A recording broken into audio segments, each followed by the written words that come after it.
نه چې د جهانه ګیلمن یم داسې نه چې د جهانه ګیلمن یم حقیقت کې له خپل ځانه ګیلمن یم او د کافر په لاس نه ستا په لاس قتلېږم د کافر په لاس نه ستا په لاس قتلېږم نو تا ډېر ډېر مسلمانه ګیلمن یم او د پردو خلکو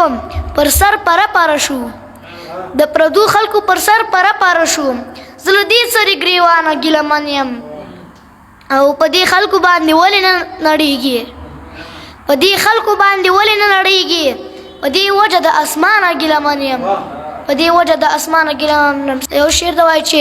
د حق وینا کې زه د هېچا هېڅ پروا نه کوم چې بیا غلام د غلام پروا خو لا نه کوم زه مسلمان یم دغه عقیده لرم او عقیده هم ښه سپېڅلې او پخه لرم چې بې له خدایه څوک مالک د ژوند کېدلی نه شي یوه لحظه هم بېنیټي څوک وژلی نه شي مرګ او ژوند دواړه او زندان هم د هغه د لوري عزت ذلت ګټه تاوان هم د هغه د لوري نو بیا زه ولې بندګي د بل بنده اختیار کړم او غلامي زه د یهودو نصاره اختیار کړم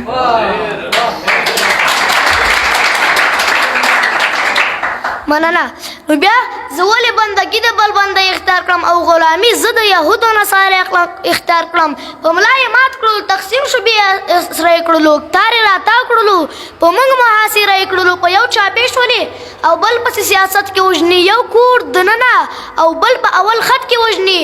موږ یې اوس بنده غلامي په زنځیرونو کړلو په حجراتیانو یې بې سپو او بې لاسونو کړلو موږ ته په موږ کې خلک ګوري چې خطا مو کړي ترې